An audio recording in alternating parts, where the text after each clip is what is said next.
Well, good afternoon, folks. How are you? I hope that I find you all very well indeed. And I really do mean that. I hope that you're all doing well, and managing to get through everything that's going on in the world just now. And hopefully, like I keep saying, it won't last for too much longer.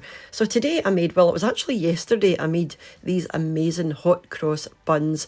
I wanted to make something Eastery, and I had made them yesterday and I wanted to get them posted on Easter Monday, but I just, with one thing or another, just couldn't get them posted. So I'm showing you them today.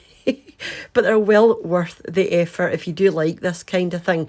Now, I'd never made hot cross buns before, I'll be honest with you, because I thought they looked a bit tricky. So I went and I looked at a few different recipes on YouTube, and the ones I ended up making were by a fellow called John Kirkwood, and his looked fabulous, and it made it look so easy, and he's an absolute joy to listen to. So that's his recipe that I followed, and I'll post his original video in the description box down below, just in case you want to go and watch his. Highly recommended. It's a fab video. So that's the ingredients there. Like I said, it does look like quite a few ingredients, but they disappear really quickly. And I had some strong bread flour because I've got a bread maker, and I completely forgot that I had the flour, so that was ideal for me. It lets me use up things, that I've got that I need to use up. But if you can't get flour just now, just keep this recipe in mind for a later time, because this will pass and we will get back to normal. So if this is future you and you are giving them a go, this is what you're going to need. And as usual, all of these ingredients, along with their weights in grams and ounces, will be in the show more box down below underneath this video. So the first thing I've got is 10 grams of fast acting dried yeast. I've got 100 ml of water, that's just tap water.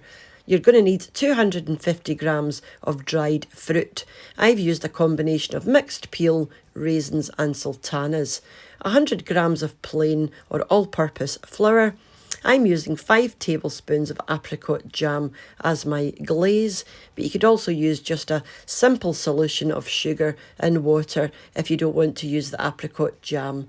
I've got 500 grams of strong white bread flour, 300 ml of lukewarm milk, 1 large egg, 70 grams of white sugar, 40 ml of vegetable oil and 2 teaspoons of icing sugar.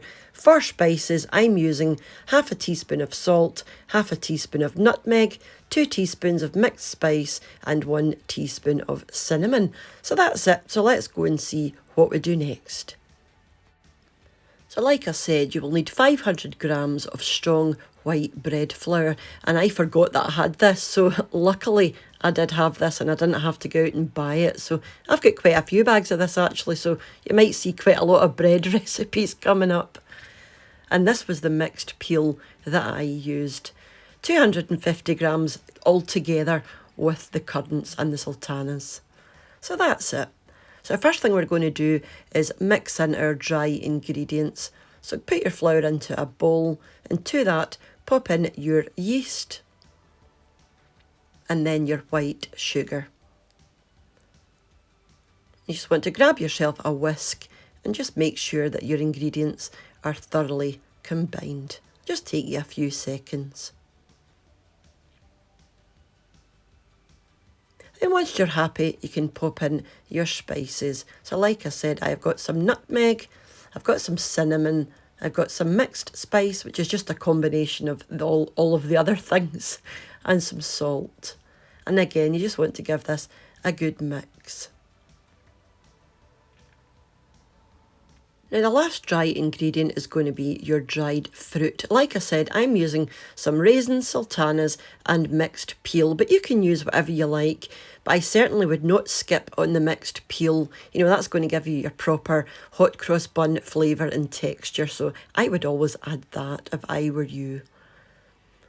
Now we're going to start adding your wet ingredients. So pop in your lukewarm milk, followed by your vegetable oil and then your beaten egg. You can do this with a stand mixer if you have one. I'm just going to follow John's recipe, and he used the handle of a wooden spoon, so that's exactly what I'm going to do. I do have a stand mix, but I do appreciate not everybody does, so you might want to end up doing it this way. So once it's thoroughly mixed in, you just want to cover this and leave it for 50 minutes in a warm place for the first rise. This is the tin that I'm going to be using. And after 50 minutes, your mixture should have doubled. It'll be full of gas and air by now. So turn it out onto a floured surface. You want this well floured because this is going to be very sticky. And you just want to give this a few turns and a bit of a knock around just to get the gas that's built up in your dough out of there. Really easy. This was actually quite therapeutic. I could have done this for a wee while. And once you're happy, you should have something that looks like this. Now you just want to weigh your dough and then divide it equally into, it just depends how many buns you want. I wanted 9 because these are actually going round to a local care home. A friend of mine who's a nurse is going to take these in for the night shift, and there are 9 of them. So I wanted 9 large buns, and I had just under 900 grams of mixture. So my buns were around about 100 grams each. Now once you've rolled out your balls, you just want to put them into a well-oiled tin. Again, you're just going to pop this back to the same warm space as before. Then cover it up with some cling film. You just want to lightly oil the underside of your film though, just in case as they rise they touch the film and you don't want them to stick. So whilst you're waiting, you can go on and do the mixture for your crosses. So that's your plain flour and your icing sugar and 100 ml of water. Now you just want to mix this until it's smooth. You'll have a nice smooth paste. And just like this. It looks a bit like elastic pudding. And then I'm just going to pop mine into a piping bag, but you could use a Ziploc bag if you don't have one of these. You don't even need a nozzle. All you're going to do is snip the end off of your bag so you've got a wee hole for your mixture to come out of. So just set that to the side for the time being. Easy. Like I said, you can use a nozzle if you like, but it's really not necessary. You're not doing anything fancy. You just want a clean line. The last thing we're going to do is warm up our jam for the glaze. But like I said, if you don't want to use apricot jam, just use equal parts sugar and water. Give it a good mix till it's, dissolved, and that's just as good. So once your balls have risen, get your film off.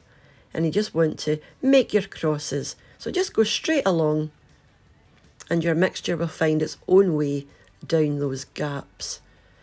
Now I wanted mine touching because I like the kind of appearance of the tear and share type buns and bread.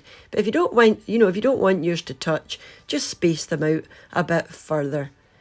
But I was doing this on purpose. Really easy.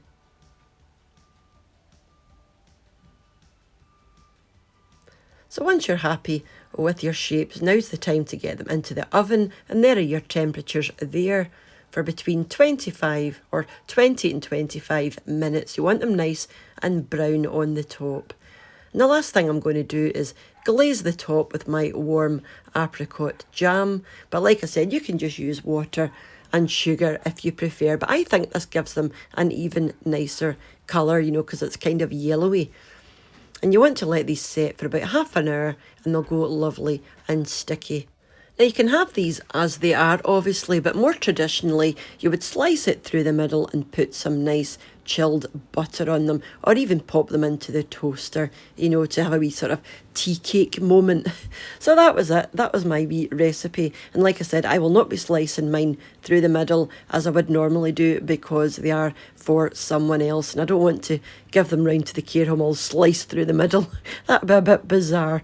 So thank you very much for popping over and checking out this wee recipe, and I really do hope you give them a go for your shelf, because like I said, I am no baker, and if I can do them, anyone can do them, and I'm told they're absolutely delicious. So yeah, so do let me know if you decide to give them a go, and if you follow me over on Instagram, tag me or send me your pictures, because I like to see when you do actually make them yourself. There's lots and lots of you that do that, you know, so I'm always chuffed to see that. So until I see you next time, guys, mind to take care of yourselves, and I will see you very soon. So bye for now. Bye now.